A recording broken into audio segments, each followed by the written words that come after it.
ನೀವು ನೋಡ್ತಿದ್ದೀರಾ public next. ನಾನು ಪದ್ಮಶ್ರೀ. ಎಷ್ಟೋ ವರ್ಷಗಳ ಹಿಂದೆ ಎಷ್ಟೋ ಜೀವಗಳನ್ನು ನಾಶ ಮಾಡಿದಂತಹ ಮಹಾಮಾರಿ ಮತ್ತೆ ಬಂದಿದೆ. ರಾಜ್ಯದಲ್ಲಿ ದಿನೇ ದಿನೇ ಪ್ರಕರಣಗಳು, ಕೋವಿಡ್ ಪ್ರಕರಣಗಳು ಹೆಚ್ಚಾಗ್ತಾ ಇದೆ. ಈ ಬಗ್ಗೆ ನಮಗೆ ಹೆಚ್ಚು ಮಾಹಿತಿಯನ್ನು ನೀಡೋದಕ್ಕೆ ಡಾಕ್ಟರ್ ಅಂಜನಪ್ಪ ಅವರಿದ್ದಾರೆ. ಬನ್ನಿ ಅವ್ರನ್ನ ಮಾತಾಡಿಸ್ಕೊಂಡು ಹೋಗೋಣ. ಸರ್, ಮೊದಲಿಗೆ ಕೋವಿಡ್ ಮಹಾಮಾರಿ, ಈ ಹಿಂದೆ ಎಷ್ಟೋ ಜನಕ್ಕೆ ನೀವು ಧೈರ್ಯ ಕೊಟ್ರಿ, ಇವಾಗ ಮತ್ತೆ ಪ್ರಕರಣಗಳು ಕಾಣಿಸ್ಕೊಳ್ತಾ ಇದೆ. ಇದ್ರ ಬಗ್ಗೆ ನೀವೇನು ಹೇಳ್ತೀರಾ? ಭಾಳ ಸ್ಪಷ್ಟವಾಗಿ ವೈಜ್ಞಾನಿಕ ವಿಚಾರಗಳನ್ನ ಹೇಳಬೇಕು ಅಂದರೆ, ಈ ಮಹಾಮಾರಿ ಅಂತ ಏನಂತಲ್ಲ ಅದು ಬಂದು ಹೊರಟೋಯ್ತು. ಯಾಕಂದರೆ ಒನ್ಸ್ ಇನ್ 30 ಇಯರ್ಸು ಪ್ಯಾಂಡೆಮಿಕ್ ಕಾಯಿಲೆ ಅಂತ ಬರುತ್ತೆ. ಅದರೊಳಗೆ ವೈರಲ್ ಕಾಯಿಲೆಗಳು. ಕಳೆದ ಪ್ಯಾಂಡೆಮಿಕ್ ಬಂದಿದ್ದು ಫಸ್ಟ್ ವರ್ಲ್ಡ್ ವಾರ್ ಸಮಯದಲ್ಲಿ ಇನ್ಫ್ಲೂಯೆನ್ಸಾ ಅಂತ ಒಂದು ವೈರಸ್ಸು ಅರ್ಧ ಯುರೋಪ್ನೇ ಹಾಳು ಮಾಡಿಬಿಡ್ತು. ಅದಾದ ನಂತರ ಬಂದಂಥ ಇದು ವೈರಲ್ ಕಾಯಿಲೆ ಕೊರೋನಾ ಅಂತ ನಾವೇನು 3 ವರ್ಷ ಅನುಭವಿಸಿದ್ವಲ್ಲ, 3 ಅಲೆಯಲ್ಲಿ ಬಂತಲ್ಲ, ಅದು ಕೊರೋನಾ ವೈರಸ್ಸು. ಅದು ಕೂಡ ಒಂದು ವೈರಸ್ಸು, RNA ವೈರಸ್ಸು, ಒಂದು ರೆಸ್ಪಿರೇಟರಿ ವೈರಸ್, ಒಬ್ಬರಿಂದ ಒಬ್ಬರಿಗೆ ಹರಡಿದಂಥ. ಈ ಪ್ಯಾಂಡೆಮಿಕ್ ಅಂದರೆ ನಿಮ್ಗೆ ಅರ್ಥ ಆಗಬೇಕು ಅಂದರೆ, ಒಂದು ದೇಶದಲ್ಲಿ ಶುರುವಾಗಿ ಪ್ರಪಂಚದ 223 ದೇಶಗಳಿಗೆ ಹರಡಿದಂಥ ಈ ವುಹಾನ್ ಸಿಟಿಯಿಂದ ಬಂದಂಥ ಕೊರೋನಾ, ಅದನ್ನು ಪ್ಯಾಂಡೆಮಿಕ್ ಅಂದು ನಾವು. ಈ ವೈರಲ್ ಕಾಯಿಲೆಗಳಲ್ಲಿ ನಾವು ಬೇರೆ ಬೇರೆ ಪದ ಯೂಸ್ ಮಾಡ್ತೀವಿ. ಪ್ಯಾಂಡೆಮಿಕ್ಕು, ಎಂಡೆಮಿಕ್ಕು, ಸ್ಪೊರಾಡಿಕ್ಕು. ಇವತ್ತು ಬಂದಿರೋ ಕೊರೋನಾ ನೋಡಿ, after A gap of 1.5 year, ನಮಗೆ 23ರಲ್ಲೇ ಅದು ಮುಗಿದೋಯ್ತು. ಅದಾದಮೇಲೆ ಈಗ ಮತ್ತೆ ಕಾಣಿಸ್ಕೊಳ್ತಿರೋದು ಇದನ್ನು ಎಂಡೆಮಿಕ್ ಕೊರೋನಾ ಅಂತೀವಿ ನಾವು. ಅಂದರೆ ಇದು ಪ್ರಪಂಚಕ್ಕೆಲ್ಲ ಹರಡಲ್ಲ. ಆ್ಯಂಡ್ ಅಷ್ಟು ಡೇಂಜರಸ್. ನೋಡಿ, ಈ ವೈರಸ್ನಲ್ಲಿ ಒಂದು ಪದ ಇದೆ, ಅವು ರೂಪಾಂತರಗೊಳ್ತಾ ಇರ್ತವೆ, ಮ್ಯೂಟೇಷನ್ ಆಗ್ತಾನೆ ಇರ್ತವೆ. ಅದಕ್ಕೆ ಬೇರೆ ಬೇರೆ ನಂಬರು. ಫಸ್ಟ್ ವೇವ್ನೊಳಗೆ ಒಂದು ನಂಬರ್ ಕೊಟ್ಟಿದ್ದು, ಸೆಕೆಂಡು, ಥರ್ಡು. ಈಗ ಬಂದಿರೋ ಕೊರೋನಾ ಅದರ ಒಂದು ತಳಿನೂ ಅಲ್ಲ, ಉಪತಳಿ ಅಂತೀವಿ ನಾವು. It's A mutated virus. ಇದಕ್ಕೆ ಅಷ್ಟು ತಾಕತ್ತಿಲ್ಲ. ನೋಡಿ, ಒಬ್ಬ ಮನುಷ್ಯನಿಗೆ ಅಫೆಕ್ಟ್ ಆಗಬೇಕಾದ್ರೆ ವೈರಸ್ಗೂ ಕೆಪಾಸಿಟಿ ಜಾಸ್ತಿ ಇರಬೇಕು, ಮನುಷ್ಯನ ಇಮ್ಯುನಿಟಿ ಕಡಿಮೆ ಇರಬೇಕು. ಇವಾಗ ಎರಡೂ ಕೂಡ ರಿವರ್ಸ್ ಆಗಿದೆ. ಈ ವೈರಸ್ಗೆ ರೂಪಾಂತರಗೊಂಡು ಬೇಕಾದಷ್ಟು ರೂಪಾಂತರಗಳು ಬಂದು ಹೋಗಿದ್ದಾವೆ. ಆದರೆ ಇವತ್ತು ಏನು ನಾವು ಮಾಧ್ಯಮದಲ್ಲಿ ನೋಡ್ತಾ ಇದ್ದೀವಲ್ಲ, ಇದು ಒಂದು ರೂಪಾಂತರಿ. ಇದು ಅಷ್ಟು ಡೇಂಜರಸ್ ಇಲ್ಲ. ನೆಗಡಿ, ಕೆಮ್ಮು, ಜ್ವರ ಬರ್ಸಿದೆ. ಅಟ್ ದ ಸೇಮ್ ಟೈಮ್ ಜನಗಳಿಗೆ ಅರಿವು ಜಾಸ್ತಿ ಆಗಿದೆ. ಆ್ಯಂಡ್ ನಮ್ಮ ಇಮ್ಯುನಿಟಿ ಅಂದರೆ ಒಂದು ಸಾರಿ ಒಂದು ವೈರಲ್ ಕಾಯಿಲೆ ಬಂದರೆ ನಮ್ಮ ದೇಹದಲ್ಲಿ ಇಮ್ಯೂನ್ ಸಿಸ್ಟಮ್ ಆಕ್ಟಿವೇಟ್ ಆಗಿಬಿಡುತ್ತೆ. ಸೊ ನಮ್ಮ ದೇಹದಲ್ಲಿ ಸಾಕಷ್ಟು ಇಮ್ಯುನಿಟಿ ಬಾಡಿ ಇದ್ದಾವೆ. ಅದರೊಳಗೆ ನಾವು ಕೆಲವರೆಲ್ಲ ವ್ಯಾಕ್ಸಿನ್ ಮಾಡ್ಕೊಂಡು, ನಾನು 3 ಡೋಸ್ ತೊಗೊಂಡಿದ್ದೀನಿ. ಆ ವ್ಯಾಕ್ಸಿನ್ ಇವತ್ತಿನ ಕೊರೋನಾಗ ಅಫೆಕ್ಟ್ ಆಗುತ್ತೋ ಇಲ್ಲೋ ಗೊತ್ತಿಲ್ಲ, ಬಟ್ ಜನರಲಿ ಹೇಳ್ಬೇಕಂದ್ರೆ ಆಲ್ರೆಡಿ ನಮ್ಮ ಇಮ್ಯುನಿಟಿ ಚೆನ್ನಾಗಿದೆ. ಆದ್ದರಿಂದ ಇವತ್ತಿನ ಈ ಕೊರೋನಾ ಒಂದು ಡೆತ್ ಆಗಿದೆ. ಬೆಂಗಳೂರಿನಲ್ಲಿ ಒಂದಷ್ಟು ಕೇಸಸ್ ಇದ್ದಾವೆ, ಇಡೀ ಕರ್ನಾಟಕದಲ್ಲಿ ಒಂದು 200-250 ಕೇಸಸ್ ಇದ್ದಾವೆ. ಅದರಿಂದ ಇದ್ರ ಬಗ್ಗೆ ನೀವು ಸೇರಿಕೊಂಡು ಒಂದು ಅರಿವು ಮೂಡಿಸೋಣ. ಬಟ್ ಡೆಫಿನೆಟ್ಲಿ 100% ಹೆದರಿಕೆ ಅಂತೂ ಬೇಡ.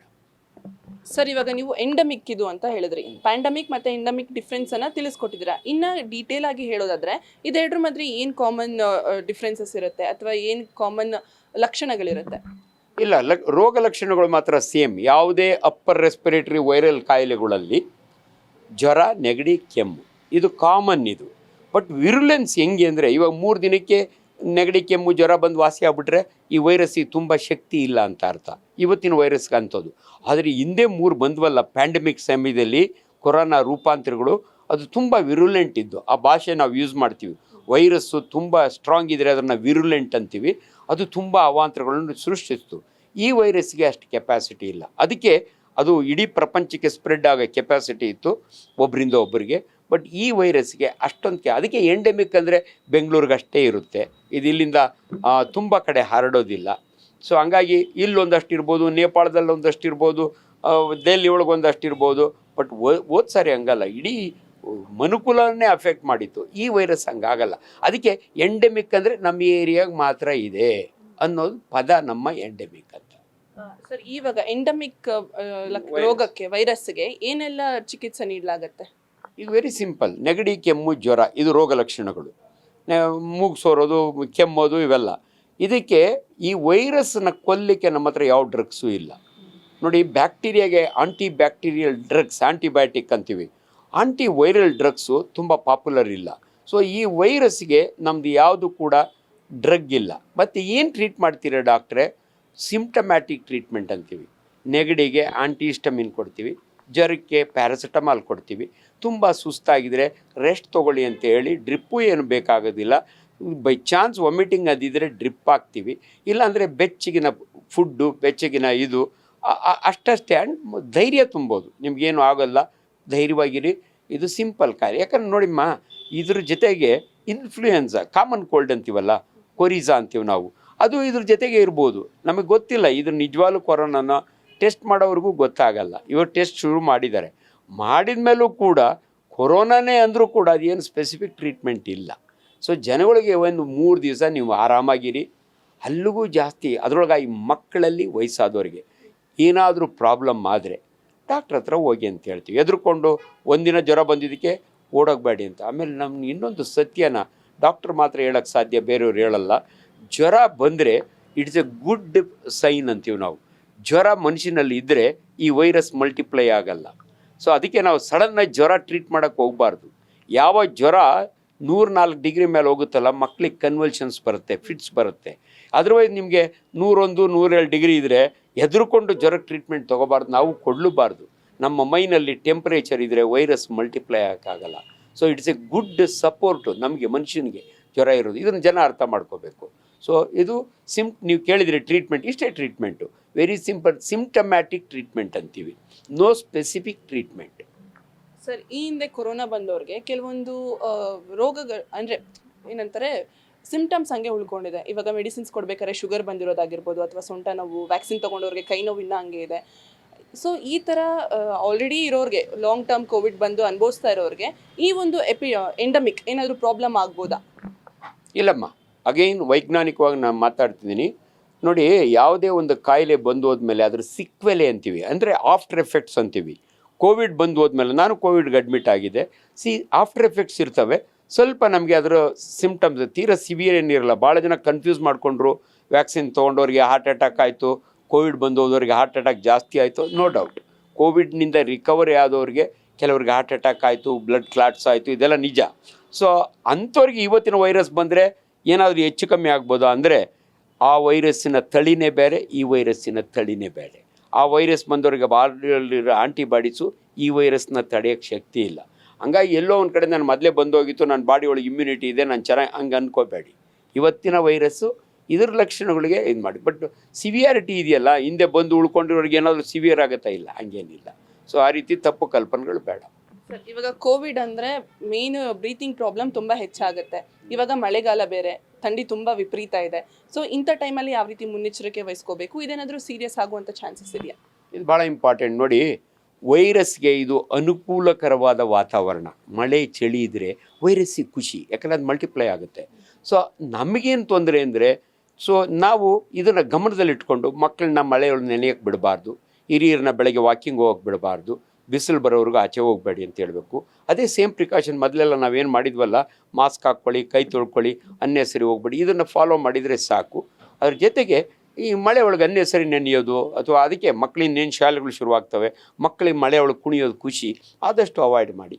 ಅಲ್ಲಿಗೂ ನೆನ್ಕೊಂಬಂದು ಅಂದರೆ ಇಮಿಡಿಯೇಟ್ಲಿ ಬಟ್ಟೆ ಚೇಂಜ್ ಮಾಡಿ, ಕೂದಲೆಲ್ಲ ಡ್ರೈ ಮಾಡಿ, ಆ ಮಕ್ಕಳಿಗೆ ಬಿಸಿ ಕುಡಿಲಿಕ್ಕೆ ಏನಾದರೂ ಕೊಡಿ. ಅಷ್ಟು ಬಿಟ್ಟರೆ ಇನ್ನೇನು ಎಕ್ಸ್ಟ್ರಾ ಇದೇನಿಲ್ಲ. ಯಾವಾಗ ಹಾಸ್ಪಿಟ್ಲಿಗೆ ಹೋಗಬೇಕು ಜನ ಅಂದರೆ, ಒಂದು 3 ದಿನ ಕಾಮನ್ ಎಲ್ರಿಗೂ, ಮನೆ ಚಿಹ್ನೆ ಮಾಡ್ಕೋಬೋದು. 3 ದಿನ ಆದಮೇಲೂ ಕೂಡ ಯಾಕೋ ಜ್ವರ ಕಡಿಮೆ ಆಗ್ತಾಯಿಲ್ಲ, ಸುಸ್ತು ಜಾಸ್ತಿ ಆಗ್ತಾ ಇದ್ದಾರೆ, ಏನೋ ಒಂಥರ ಡಿಪ್ರೆಷನ್ಗೆ ಹೋಗ್ತಿದ್ದಾರೆ ಅಂದರೆ ಆವಾಗ ಡಾಕ್ಟ್ರ್ ಹತ್ರ ಹೋದರೆ ಆವಾಗ ನಾವು ಸಪೋರ್ಟಿವ್ ಟ್ರೀಟ್ಮೆಂಟ್ ಅಂದರೆ ಡ್ರಿಪ್ ಹಾಕೋದು, ಅದರೊಳಗೆ ವಿಟಮಿನ್ಸ್ ಹಾಕಿ ಸೇರಿಸೋದು. ಎಲ್ರಿಗೂ ವೆಂಟಿಲೇಟ್ರು ಅದಂತೂ ಬೇಕೇ ಆಗಲ್ಲ. ವೆಂಟಿಲೇಟ್ರ್ ಯಾವ ಬೇಕಂದರೆ ಅಕ್ಯೂಟ್ ರೆಸ್ಪಿರೇಟ್ರಿ ಸಿಂಡ್ರೋಮ್ ಅಂತ ಆಗುತ್ತೆ. ಅದು ಲಾಸ್ಟ್ ಟೈಮ್ ಎಲ್ಲ ಆಯಿತು, ಈಗ ಆಗಲ್ಲ. ಸೊ ಅದರಿಂದ ಯಾರು ಹೆದರ್ಕೊಳ್ಳೋಕೆ ಹೋಗಬೇಡಿ. ನಾನು ಪ್ರತಿ ಬಾರಿ ಬಂದಾಗ ಈ ಕ್ವಶನ್ ಕೇಳ್ತೀನಿ ಸರ್. ಬ್ರೀತಿಂಗ್ ಪ್ರಾಬ್ಲಮ್ಮು, ಚಳಿಗಾಲ ಬೇರೆ, ಸ್ಮೋಕಿಂಗ್ ಮಾಡೋರು ತುಂಬ ಜನ ಇರ್ತಾರೆ. ಸೊ ಅವ್ರಿಗೆ ನೀವು ಇವಾಗ ಭಯಪಡಿಸಿದ್ರು ಒಳ್ಳೆಯದೇ ಆಗುತ್ತೆ. ಎಂಡಮಿಕ್ಕಿಂದ ಪ್ರಾಬ್ಲಮ್ ತುಂಬ ಆಗ್ಬೋದಾ? Smoking is always dangerous. ನಾನು ಅಪ್ಪಿತಪ್ಪಿ ಒಬ್ಬ ವೈದ್ಯನ occasional alcohol we don't bother ಹಂಗೆ ಅಂದ್ಕೊಂಡು ಆಂಜನಪ್ಪ ಡಾಕ್ಟ್ರ್ ಹೇಳಿದ್ರು ಕುಡಿಬೋದು, ಹಂಗಲ್ಲ. Occasional alcohol we don't bother, but smoking definitely we bother. ದಯವಿಟ್ಟು ಭಾಳ ಜನ ಏನು ಅನ್ಕೋತಾರೆ, ಚಳಿಗಾಲದಲ್ಲಿ ದಮ್ ಹೊಡೆದ್ರೆ ಬೆಚ್ಚಗಾಗುತ್ತೆ ಮೈ ಅಂತ. ಇಲ್ಲ, ಡೆಫಿನೆಟ್ಲಿ ನಾಟ್. ದಯವಿಟ್ಟು ಬೀಡಿ ಸೇದೋರಿಗೆ, ಸಿಗರೇಟ್ ಸೇದೋರಿಗೆ ಸ್ಟ್ರಿಕ್ಟ್ ಇನ್ಸ್ಟ್ರಕ್ಷನ್. ಅದು ಈ ಟೈಮ್ನಾಗ ಇನ್ನೊಂದಮ್ಮ, ಕೋವಿಡ್ ಇದೆಯೋ ಇಲ್ಲೋ ಗೊತ್ತಿಲ್ಲ, ಆಸ್ಮಟಿಕ್ಸ್ ಜಾಸ್ತಿ ಆಗ್ತಾರೆ. ಉಬ್ಸ ಈ ಅಲರ್ಜಿಯಿಂದ ಆಸ್ಮಾ ಬರುತ್ತೆ ಅಂಥವ್ರು ನಾನು ನೋಡಿದ್ದೀನಿ. ವಿಕ್ಟೋರಿಯಾ ಹಾಸ್ಪಿಟ್ಲಾಗೆ ಒಂದು ಮಾರ್ವಾಡಿ ಲೇಡಿ ಪಾಪ ಈ ಸೀಸನ್ ಬಂದರೆ ಅವಳು ಅಲ್ಲೇ ಟೆಂಟ್ ಹಾಕ್ಕೊಂಡು ಇದ್ಬಿಡೋರು. ಯಾಕಂದರೆ ಅರ್ಧ ರಾತ್ರಿ ಒಳಗೆ ಉಸಿರಾಟ ಕಷ್ಟ ಆದರೆ ಮನೆಯಿಂದ ಬರೋಕ್ಕಾಗಲ್ಲ ಅಂತ ಅಲ್ಲೇ ಇರೋಳು. ಅಂದರೆ ಅಷ್ಟು ರಿಸ್ಕ್ ಇದು.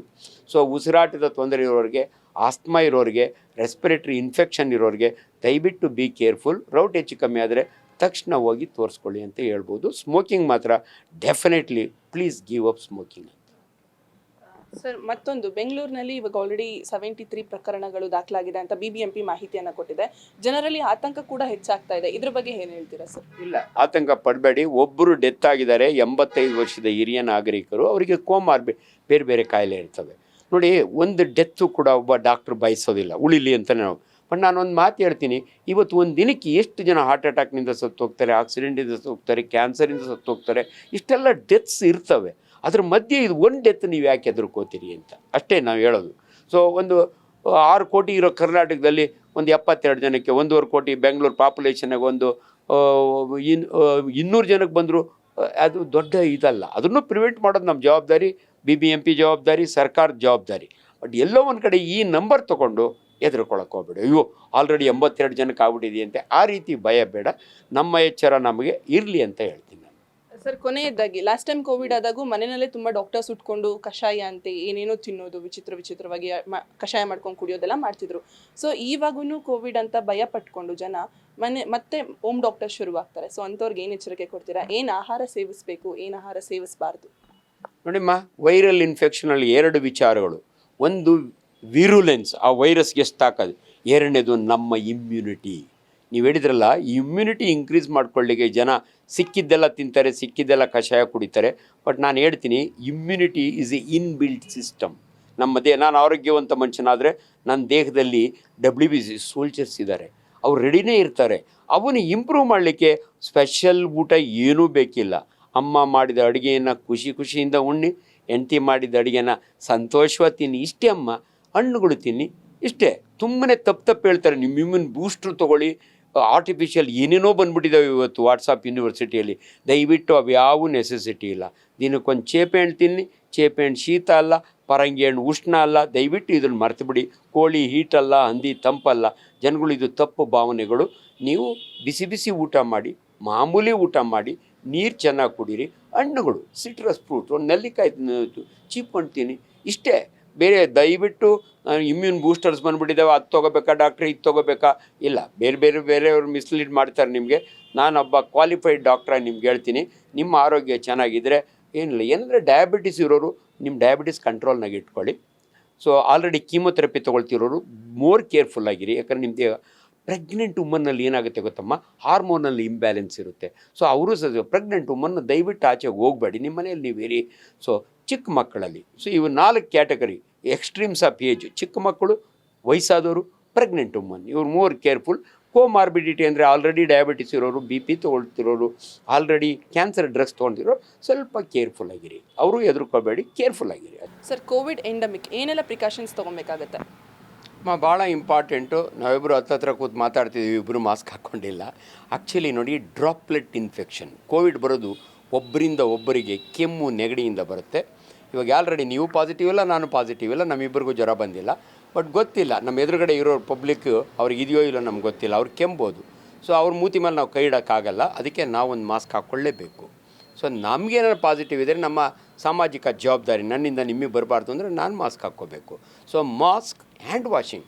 ಯಾಕಂದರೆ ಈ ವೈರಸ್ ನೋಡಿಮ್ಮ, ಯಾರೋ ಹೋಗಿರ್ತೀರಿ ಅಂಗಡಿಗೆ, ಕೆಮ್ಬಿಟ್ಟು ಹೋಗಿರ್ತಾರೆ, ಅದೇ ಟೇಬಲ್ ನಾವು ಹಿಂಗೆ ಕೈ ಇಟ್ಟ ಅಂದರೆ ಅಲ್ಲಿರೋ ವೈರಸ್ ನಮ್ಮ ಕೈಗೆ ಹತ್ಕೊಳ್ಳುತ್ತೆ. ನಾವು ಮನೆಗೆ ಬಂದು ಮಕ್ಕಳನ್ನ ಮುಟ್ತೀವಿ ಅಥವಾ ನಮ್ಮ ಮೂತಿ ಮುಟ್ಕೋತೀವಿ. ಅದರಿಂದ ದಯವಿಟ್ಟು ಅವಕಾಶ ಸಿಕ್ಕಿದಾಗೆಲ್ಲ ಕೈ ತೊಳ್ಕೊಬೇಕು. ಸೊ ಆ ವೈರಸ್ಸನ್ನು ತಪ್ಪಿಸ್ಬೇಕು ಅಂದರೆ so mask, hand washing and distancing. Unnecessary ಗುಂಪು ಕಡೆ ನಾವು ಹೋಗಬಾರ್ದು. ಗುಂಪಿನಲ್ಲಿ ಯಾರಿಗಿರ್ತದೋ ಗೊತ್ತಿಲ್ಲ. ಇವು 3 ಯೂನಿವರ್ಸಲ್ ಪ್ರಿಕಾಷನ್ನು ಕಳೆದ 3 ವರ್ಷದಿಂದ ನಮ್ಗೆ ಕಲಿಸ್ಬಿಡು. ಅದಕ್ಕೆ ನಾನು ಭಾಳ ಜನಕ್ಕೆ ಕೇಳ್ತೀನಿ, ಜಾಬ್ನ ಖರ್ಚು ಇಲ್ಲದಿರೋ ಪರವಾಗಿಲ್ಲ, ಒಂದು ಮಾಸ್ಕ್ ಇಟ್ಕೊಳ್ಳಪ್ಪ, ಅವಕಾಶ ಸಿಕ್ಕಿದಾಗ ಹಾಕ್ಕೊಳ್ಳೋದೇ ಒಳ್ಳೆಯದು. ಸರ್, ಮತ್ತೆ ಲಾಕ್ಡೌನ್ ಆಗೋ ಚಾನ್ಸಸ್ ಇದೆಯಾ? ಇಲ್ಲಮ್ಮ, I don't think so. Lockdown ಜೀವನದಲ್ಲಿ ಫಸ್ಟ್ ಟೈಮ್ ನಾವು ಕೇಳಿದ್ವು. ನನ್ನ 40 ವರ್ಷ ಅನುಭವ ವೈದ್ಯನಾಗಿ ಈ ಲಾಕ್ಡೌನು ಇದೆಲ್ಲ ನಾವು ನೋಡೇ ಇರಲಿಲ್ಲ. ಬಟ್ ಅನ್ಫಾರ್ಚುನೇಟ್ಲಿ ಆ ಟೈಮ್ನ ಬೇಕಿತ್ತು. ಆ ಸಿಚುಯೇಷನ್ನು ಮೋಸ್ಟ್ಲಿ ಈ ಕೋವಿಡ್ನ ಬರೋದಿಲ್ಲ. ಹಂಗಾಗಿ ಬರದೇ ಇರಲಿ ಅಂತಲೂ ಆಶಿಸ್ತೇನೆ ನಾನು. ಆ್ಯಂಡ್ ಅನ್ನೆಸರಿ ಲಾಕ್ಡೌನ್ ಮಾಡಿ ಲಾಸ್ಟ್ ಟೈಮೆಲ್ಲ ಅನ್ನೆಸರಿ ಅಂತ ಹೇಳಲ್ಲ, ಬಟ್ ಮಿಸ್ಯೂಸ್ ಆಯಿತು. ಸುಮ್ಮನೆ ತಗಡು ಹೊಡೆದ್ರು, ದುಡ್ಡು ಮಾಡಿಕೊಂಡ್ರು, ಗಳ ಹೊಡೆದ್ರು, ದುಡ್ಡು ಮಾಡಿಕೊಂಡ್ರು, ಅನೇಕ ಎಕನಾಮಿಕಲ್ ಪ್ರಾಬ್ಲಮ್ ಬಂದ್ಬಿಟ್ಟು. ಆ ಥರ ಆಗಬಾರ್ದು ಅಂತ ನಮ್ಮ ಆಶಯ. ಇವತ್ತಿನ ಇದು ಎಂಡೆಮಿಕ್ ಕೋವಿಡ್ ಇರೋದ್ರಿಂದ ಅಂಥ ಸಿಚುಯೇಷನ್ ಬರೋಲ್ಲ ಅಂತ ನಾನು ಹೇಳ್ತೀನಿ. ಸೊ ಇದಿಷ್ಟಾಗಿತ್ತು ಕೋವಿಡ್ ಎಂಡಮಿಕ್ ಬಗ್ಗೆ ಡಾಕ್ಟರ್ ಅಂಜನಪ್ಪ ಅವರು ನೀಡಿದಂತಹ ಮಾಹಿತಿ. ನೋಡ್ತಾ ಇರಿ ಪಬ್ಲಿಕ್ ನೆಕ್ಸ್ಟ್. ಕ್ಯಾಮ್ರಾಮನ್ ಸಂತೋಷ್ ಜೊತೆ ಪದ್ಮಶ್ರೀ.